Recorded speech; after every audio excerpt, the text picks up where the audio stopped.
ஓம் சாந்தி 16-1-2025 சாக்கார முரளி. இன்று சிவ பகவான் கூறுகிறார், இனிமையான குழந்தைகளே, நினைவின் சார்ட் வையுங்கள்.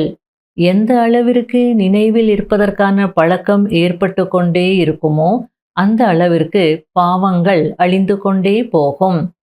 கர்மாதீத நிலை அருகில் வந்து கொண்டே இருக்கும். கேள்வி: சார்ட் சரியாக இருக்கிறதா அல்லது இல்லையா என்பதை எந்த 4 விஷயங்களின் மூலம் கண்டறியப்படுகிறது? பதில்: 1 ஆள், 2வது நடத்தை, 3வது சேவை, 4வது குஷி. பாப்தாதா இந்த 4 விஷயங்களை பார்த்து இவருடைய சார்ட் சரியாக இருக்கிறதா அல்லது இல்லையா என்பதை கூறுகிறார். எந்த குழந்தைகள் மியூசியம் அல்லது கண்காட்சியின் சேவையில் இருக்கிறார்களோ, யாருடைய நடத்தை ராயலாக இருக்கிறதோ, அளவற்ற குஷியில் இருக்கிறார்களோ, அவர்களுடைய சார்ட் கண்டிப்பாக சரியாக இருக்கும்.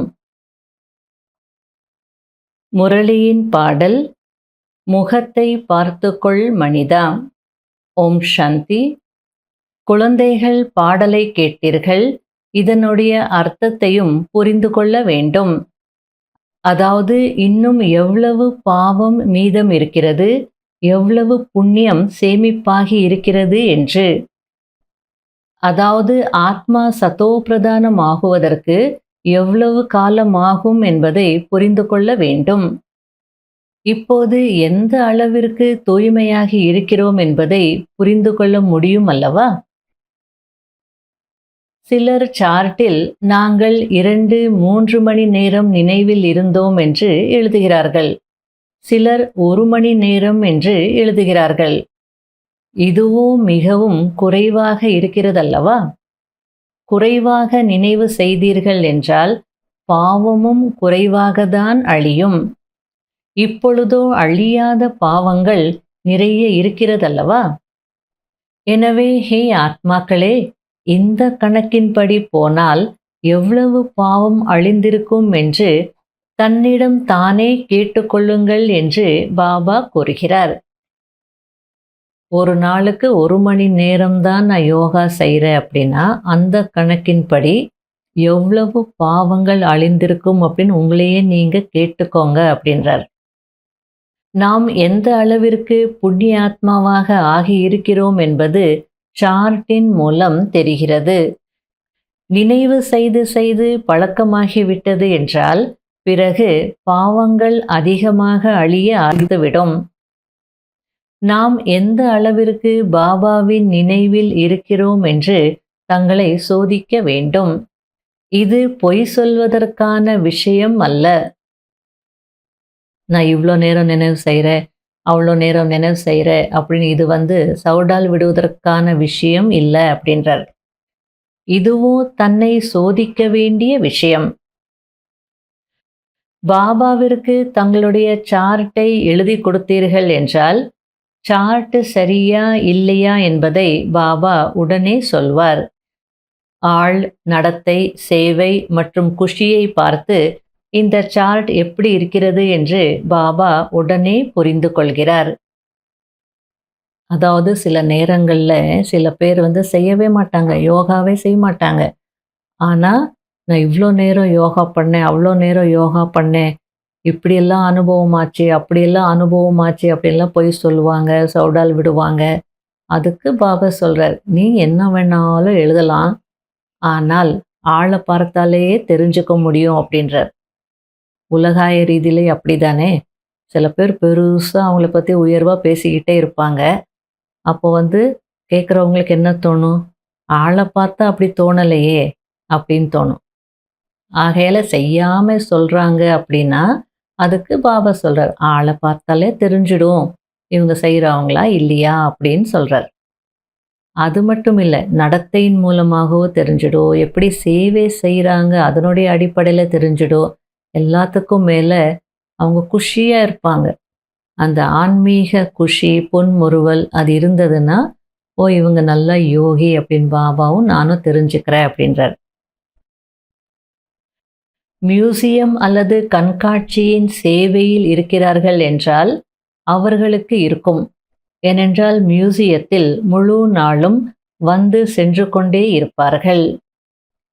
அதாவது பாபா என்ன சொல்ல வரார் அப்படின்னா, மியூசியத்துல, கண்காட்சிகள்ல, சேவையில இருக்கிறாங்கன்னா, அந்த சர்வீஸபிள் குழந்தைகள் பாபாவுடைய அறிமுகத்த தானே குடுப்பாங்க.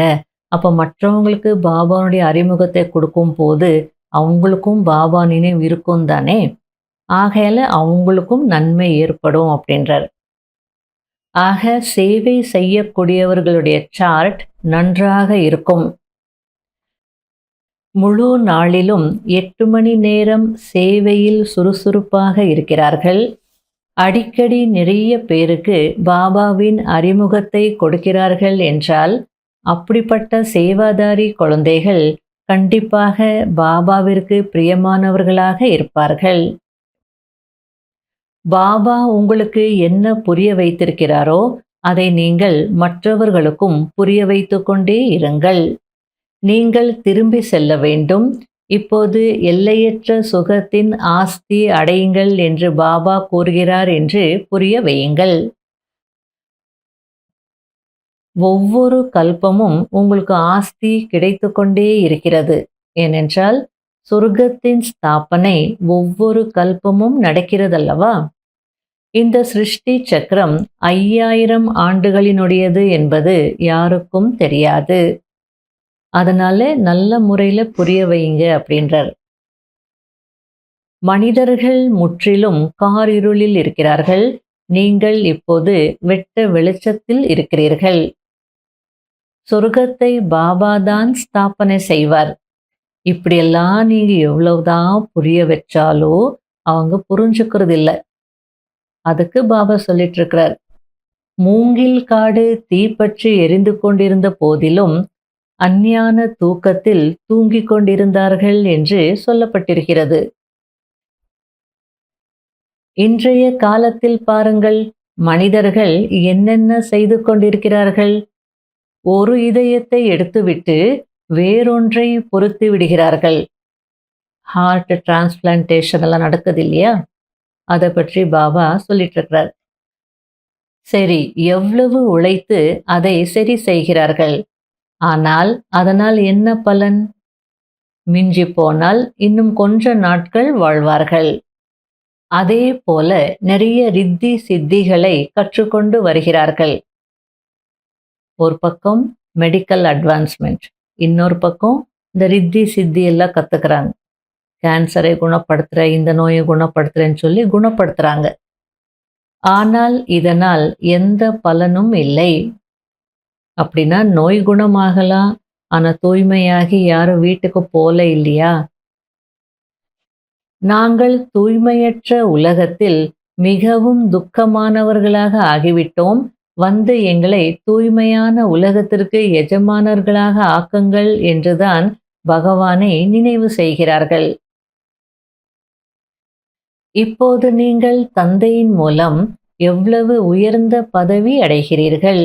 இந்த உலகத்தில் கூட மனிதர்கள் படிப்பின் மூலம்தான் உயர்ந்த பட்டங்களை பெறுகிறார்கள். மிகுந்த குஷியில் இருக்கிறார்கள். ஆனால் இவர்கள் இன்னும் கொஞ்ச நாட்களுக்கு மட்டும்தான் வாழப் போகிறார்கள் என்பதை குழந்தைகளாகிய நீங்கள் தெரிந்திருக்கிறீர்கள். பாவங்களின் சுமையோ தலைமீது நிறைய இருக்கிறது. நிறைய தண்டனைகளை அனுபவிப்பார்கள். அதாவது தண்டனைகள் கூட பலவிதமாக அடைவாங்க. சரீரத்திற்கு நோய் வருது, வலி ஏற்படுது அப்படின்னா அது ஒரு விதமான தண்டனை தான். நம்பிக்கை துரோகம் பண்ணுவாங்க, ஏமாத்துருவாங்க அப்படின்னா மன ரீதியாக தண்டனை அனுபவிப்பாங்க. அது ஒரு விதமான தண்டனை தான். இன்னொரு பிறவி எடுத்து கர்ப்ப ஜெயில்ல தண்டனை அனுபவிப்பாங்க. கடைசியில தான் சூக்ஷ்ம சரீரத்துல, சூக்ஷ்ம வதனத்துல தண்டனை அனுபவிப்பாங்க. அந்த கடைசியில அனுபவிக்கக்கூடிய தண்டனை எப்படி இருக்கும்னா ஒரு செகண்ட் தான். ஆனா பல யுகங்களாக அனுபவிக்கிறோம் அப்படின்ற அந்த ஒரு உணர்வு ஏற்படும். ஆகையால பாபா குழந்தைகளுக்கு நான் புரிய வைக்கிறேன். அவங்க புரிஞ்சுக்கிறது இல்ல, மாறுறது இல்ல. அதனால கடைசியில தண்டனை அனுபவிப்பாங்க, கஷ்டப்படுவாங்க. ஆனால் உங்களுக்கு நான் எவ்வளோ ஞானம் கொடுத்துருக்குறேன் அப்படின்னா புரிஞ்சுக்கிட்டு சார்ட்டை மெயின்டைன் பண்ணி தூய்மை ஆயிட்டீங்க அப்படின்னா நீங்கள் தண்டனை இல்லாமல் போக முடியும் அப்படின்றார். ஏன்னா பாபா அன்பு கடலாகவும் இருக்கிறார், அதே நேரத்தில் தண்டனையின் கடலாகவும் இருக்கிறார். அவங்களுக்கு மட்டும்தான் தண்டனை அப்படின்னு இல்லை, ஞானத்தில் இருந்தும் அந்த நிலை அடையலைன்னா நமக்கும் அதே தண்டனை தான். இன்னும் சொல்லப்போனால் அதிகமாகவே இருக்கும். இது கலியுகம். இங்கே பாவாத்மாக்கள் இருக்கிறார்கள், எனவே துக்கமானவர்களாக இருக்கிறார்கள். அப்படியே சுகம் இருந்தாலும் அது அல்பகால சுகம்தான். இதுவோ அல்பகால சுகம். நோய் வந்தது, இறந்து விட்டார். மரணம் வாயை பிளந்து கொண்டு நிற்கிறது. திடீரென்று இதயம் நின்று விடுகிறது. இங்கு இருப்பதோ காக்கையின் எச்சத்திற்கு சமமான சுகம். அங்கு உங்களுக்கு அளவற்ற சுகம் இருக்கும். நீங்கள் முழு உலகத்திற்கு எஜமானர்களாக ஆகிறீர்கள். எந்த விதமான துக்கமும் இருக்காது, வெப்பமும் இருக்காது, குளிரும் இருக்காது. சதா வசந்த காலமாக இருக்கும். தத்துவங்கள் கூட கட்டுப்பாட்டில் இருக்கும். சொர்க்கம் சொர்க்கம்தான். இரவு பகலுக்கான வித்தியாசம் இருக்கிறது. இது எல்லையற்ற படிப்பாகும். இதை எல்லையற்ற தந்தைதான் படிப்பிக்கிறார். அனைவரும் முதலில் நம்முடைய வீடாகிய முக்தி தாமத்திற்கு செல்ல வேண்டும். பிறகு வரிசை கிரமமாக வந்து கொண்டே இருப்பார்கள். சிலர் திரேதாவின் கடைசியில் கூட வருவார்கள். பிராமணர்களாக ஆகிறார்கள். ஆனால் பிராமணர்கள் அனைவரும் சத்யுகத்தில் வருவதில்லை, திரேதாவின் கடைசியில் கூட வருவார்கள். இவை புரிந்து கொள்ள வேண்டிய விஷயங்கள் ஆகும். என்னுடைய குழந்தைகளிலும் உயர்நிலை, நடுநிலை, கடைநிலை என இருக்கிறார்கள் என்று பாபா கூறுகிறார். இங்கு யாராவது வந்தாலும் அவர் தூய்மையற்ற உலகத்தை சார்ந்தவராக இருந்தாலும் யஜ்யத்தின் சேவை செய்கிறார்கள் என்றால் மதிப்பளிக்க வேண்டி இருக்கிறது. அதாவது மதுபனுக்கு யாராவது அஞ்ஞானி ஆத்மா வந்தாலோ சில நேரத்தில் அவங்களுக்கு மதிப்பு கொடுக்க வேண்டியதாக இருக்கும்ன்றார் பாபா. அவர் தூய்மையற்ற உலகத்தை சார்ந்தவர் தான் தெரியும், இருந்தாலும் யஜ்யத்தினுடைய சேவை நிறைய செய்யறதுனால அவங்களுக்கு கொடுக்க வேண்டிய மதிப்பு கொடுக்க வேண்டியதாக தான் இருக்கும்ன்றார். பாபா யுக்தி அறிந்தவர் அல்லவா? மற்றபடி இது அமைதியின் tower, holiest of the holy tower ஆகும். அதாவது தூய்மையிலும் தூய்மையான இடம், உயர்ந்த இடம். ஆகையால இங்க யாரும் அக்ஞானி ஆத்மா வரக்கூடாது தான். ஏனென்றால் இங்கு தூய்மையிலும் தூய்மையான பாபா அமர்ந்து முழு உலகத்தையும் தூய்மையாக மாற்றுகிறார். ஆகையால் இங்கு தூய்மையற்றவர்கள் யாரும் வர முடியாது. அதாவது பொதுவான ரூல், தூய்மையற்றவர்கள் மதுபனுக்கு வரக்கூடாது. ஆனால் சில எக்ஸெப்ஷன்ஸ் இருக்கும் இல்லையா? எல்லா ரூல்ஸ்க்கும் லாஸ்க்கும் அந்த எக்ஸெப்ஷன்ஸ் இருக்கும். அதுபோல் ஒரு சிலர் வரலாம் அப்படின்றது சொல்லிட்டு இருக்கிறார். நல்லது. இனிமையிலும் இனிமையான காணாமல் போய் கண்டெடுக்கப்பட்ட செல்ல குழந்தைகளுக்கு மாத் பிதா பாப் தாதாவின் அன்பு நினைவுகள் மற்றும் காலை வணக்கம். ஆன்மீக குழந்தைகளுக்கு ஆன்மீக தந்தையின் நமஸ்காரம். கடைபிடிக்க வேண்டிய முக்கியமான சாராம்சம். முதல் பாயிண்ட், தன்னுடைய சார்ட்டை பார்த்து எவ்வளவு புண்ணியம் சேமிப்பாகி இருக்கிறது, ஆத்மா எந்த அளவிற்கு சத்தோ பிரதானமாக மாறி இருக்கிறது என்று சோதனை செய்ய வேண்டும். நினைவில் இருந்து அனைத்து கணக்கு வழக்குகளையும் முடிக்க வேண்டும். ரெண்டாவது பாயிண்ட், ஸ்காலர்ஷிப் பெறுவதற்கு சர்வீசபிள் ஆகி, அதாவது சேவை செய்பவராகி நிறைய பேருக்கு நன்மை செய்ய வேண்டும். பாபாவிற்கு பிரியமானவர்களாக ஆக வேண்டும். டீச்சர் ஆகி நிறைய பேருக்கு வழி சொல்ல வேண்டும். வரதானம், தன்னுடைய ஃபரிஷ்தா சொரூபத்தின் மூலம் அனைவருக்கும் ஆஸ்திகான அதிகாரம் கொடுக்க வைக்கக்கூடிய ஆகர்ஷண மூர்த்தி ஆகுங்கள். அதாவது கவர்ந்திழுக்கும் மூர்த்தி ஆகுங்கள். ஃபரிஷ்தா சொரூபத்தின் அப்படிப்பட்ட ஜொலிக்கும் ஆடையை அணிந்து கொள்ளுங்கள். அது வெகு தொலைவில் உள்ள ஆத்மாக்களையும் தன் பக்கம் கவர்ந்திழுக்கட்டும். அனைவரையும் பிச்சைக்கார தன்மையிலிருந்து விடுவித்து ஆஸ்திக்கு அதிகாரியாக ஆக்கட்டும். அதற்காக ஞானத்தின் மூர்த்தியாகி, நினைவின் மூர்த்தியாகி, அனைத்து தெய்வீக குணங்களின் மூர்த்தியாகி, பறக்கும் கலையில் நிலைத்திருக்கும் பயிற்சியை அதிகரித்து கொண்டே செல்லுங்கள். உங்களுடைய பறக்கும் கலைதான் அனைவருக்கும் நடமாடும் ஃபரிஷ்தா மற்றும் தேவதா நிலையின் காட்சி காண்பிக்கும். இதுதான் உருவாக்கக்கூடிய வள்ளல், வரங்களை வழங்கக்கூடிய வள்ளல் தன்மையின் நிலையாகும்.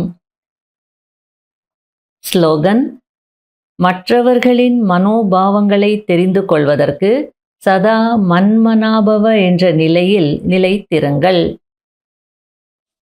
இன்றைய அவ்யக்த சமிகை: மனசா சக்தியின் கண்ணாடி சொல் மற்றும் செயல் ஆகும். அஞ்ஞானி ஆத்மாக்களாக இருந்தாலும் சரி, ஞானி ஆத்மாக்களாக இருந்தாலும் சரி, இரு சம்பந்தம் மற்றும் தொடர்பிலும் சொல் மற்றும் செயல் சுப பாவனை மற்றும் சுப விருப்பங்கள் உடையதாக இருக்கட்டும். யாருடைய மனம் சுபமானதாக, சக்தி வாய்ந்ததாக இருக்குமோ அவர்களுடைய சொல்லும் செயலும் தானாகவே சுத்தமானதாக, சக்திசாலியானதாக, சுப பாவனையுடையதாக இருக்கும். சக்தி வாய்ந்த மனம் என்றால் நினைவின் சக்தி உயர்ந்ததாக, சக்திசாலியானதாக இருக்கும். அவர்கள் சகஜ யோகியாக இருப்பார்கள். ஓம் சாந்தி.